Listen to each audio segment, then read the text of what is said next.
안녕하세요. 차이니스토리입니다. 30만 명을 징집한다. 점령 지역에서 국민투표를 실시한다.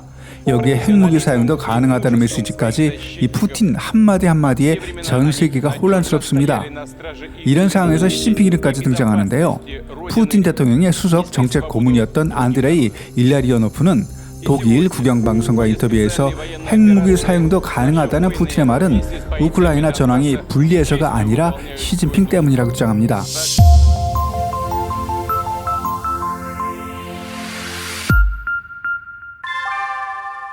일라리오노프는 푸틴의 연설에서 어떤 이유로 예비군 동원령, 점령 지역에서의 국민투표 실시, 그리고 핵무기를 사용하겠다고 강조하는지 원인을 자세히 분석해 봐야 한다고 했습니다.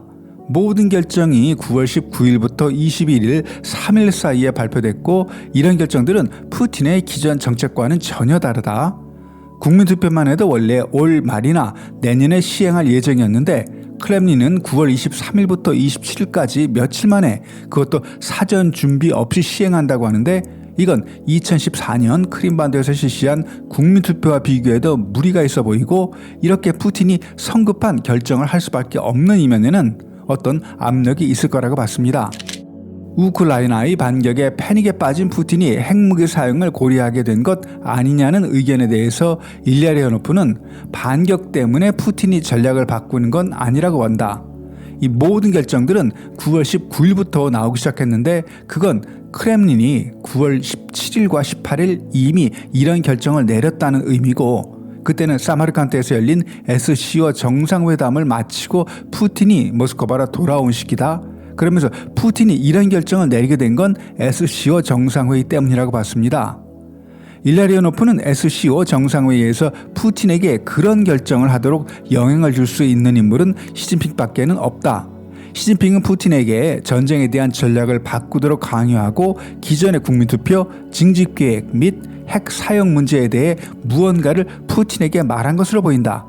시진핑과 푸틴의 회담 내용에 대해서는 정확히는 모르지만 일부 유출된 정보와 그들의 제스처로 볼 때 시진핑은 푸틴에게 러시아의 전황이 유리한 상태로 10월 중국 공산당 20차 대회가 열리기 전 가능한 빨리 우크라이나의 일을 끝내라고 제안했을 가능성이 있다.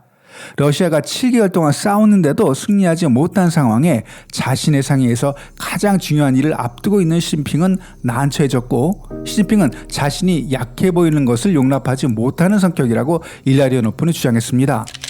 동원령은 결국 우크라이나 전쟁에서 러시아가 패했다는 걸 증명하는 게 아니냐는 질문에 이번 결정은 푸틴이 몇 달 동안 지켜온 전략에 근본적인 변화가 있음을 단적으로 보여주는데 SCO 정상회의 참가하기 전까지만 해도 푸틴은 필요하다면 몇 년간 장기 소모전을 벌일 태세였다. 결국 지난 며칠간 일련의 결정은 푸틴의 전략에 근본적으로 변경되었다는 것을 의미하는데 이런 결정들이 나온 이유는 그가 나약하거나 실패했다는 징후가 아니라 시진핑에게 상당히 의존해 왔다는 징후다. 이번 징집으로 어느 정도 병력이 우크라이나 전선에 투입될 수 있겠느냐는 질문에 러시아는 총 1,800만 명 규모의 동원 예비 병력을 보유하고 있고 그중 10% 180만 정도는 가능한데 일부 기사에 나온 100만, 쇼이구 러시아 국방장관이 발표한 30만 정도는 동원 가능하다고 본다면서 물론 동원된 병력이 최신 현대 무기로 무장하지는 못하겠지만 러시아에는 수백만의 예비 병력을 전력화시킬 수 있는 재래식 무기들은 준비되어 있다라고 답했습니다. 러시아의 많은 도시에서 시위가 벌어졌고 1,300명 이상이 구금돼 있다. 이런 민중 시위가 성공할 가능성이 있냐는 질문에 일라리오노프는 절대 불가능하다. 외국인들은 러시아가 전제주의 체제라는 사실을 항상 잊는다. 어떤 전제주의 정권도 평화적인 시위를 통해 축출되거나 파괴되거나 변화한 적이 없다라고 답했고요. 마지막으로 젤렌스키 우크라이나 대통령이 유엔에서 러시아를 재판할 특별 법원 구성을 제안한다고 하는데 푸틴이 압력을 받을까라는 질문에 푸틴은 그런 문제에 신경을 쓰지 않을 거고 오로지 푸틴이 신경 쓰는 건 유엔이 아니라 중국이라고 말했습니다. 푸틴 대통령은 러시아의 영토 보전이 위협받을 경우 우크라이나에서 핵무기를 사용할 수도 있다.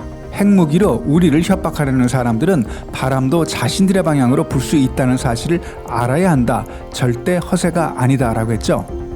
원래 푸틴 대통령의 돌발 발언으로 악명이 높은 지도자지만 전문가들은 대부분 러시아 대통령이 실제 핵무기를 사용할 의도가 있다고는 믿지 않는데요.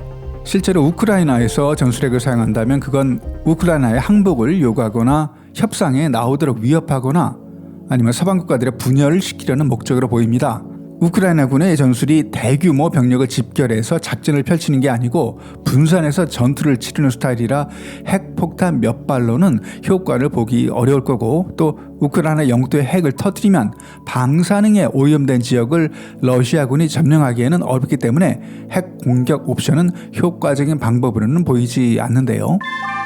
미국 전략국제문제연구소의 마크 칸시아는 20마일의 땅을 점령하려면 소형 전술핵 20개 이상을 터뜨려야 하는데 방사능 오염의 후폭풍이 심각하다. 그리고 단지 몇 발의 소형 핵무기로는 효과를 보기 어렵기 때문에 최전선의 핵무기를 사용하는 건 어렵고, 반면 흑해 바닷속에 전술핵 한 발을 터뜨리거나 우크라이나 상공에 한 발 정도 터뜨려서 전자기 펄스를 발생시키면 주변 지역 전자기기를 마비시킬 수가 있어서 우크라이나에 강력한 메시지를 보내면서도 인명피해를 막을 수 있다.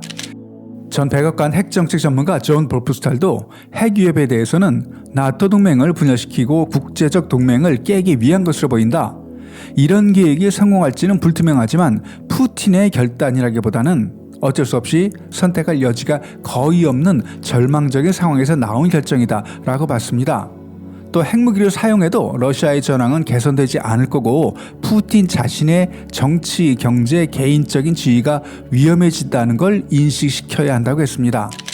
러시아의 핵공격에 일상적인 군사 또는 외교적으로 대응하고 우크라이나에 더 많은 치명적인 무기를 공급하는 것이 더 효과적일 수도 있다는 의견도 있습니다. 매튜 크러닉은 러시아가 핵무기를 사용한다면 인도, 심지어 중국과 같이 러시아 제재에 참여하기를 꺼려했던 국가들이 추가 제재에 참여하도록 설득할 수 있는 기회가 될 수 있다고 보고 있습니다. AFP 통신은 미국과 나토는 푸틴의 이런 핵 위협에 약한 모습을 보이고 싶어하지는 않으면서도 우크라이나 전쟁이 확대 글로벌 핵전쟁으로 치닫는 것은 피하고 싶어한다. 하지만 결국 서방은 대응할 수밖에 없을 것이고 그 대응은 미국이 아닌 나토가 해야 한다고 보도했습니다. 우크라이나가 나토 회원국은 아닙니다만 구소련이 붕괴될 당시 우크라이나에 배치되어 있던 구소련의 핵무기를 제거하는 과정에서 미국과 서방 그리고 러시아까지 우크라이나가 핵을 포기하도록 설득했던 논리가 핵 우산으로 우크라이나를 보호해주겠다는 거였는데, 미국이나 서방 국가들이 만약 외변한다면 결국 명분이 없어지는 거죠. 오늘 영상은 여기까지. 영상이 유익했다면 좋아요, 구독 부탁드립니다. 댓글은 영상을 만드는 데 큰 도움이 됩니다. 감사합니다.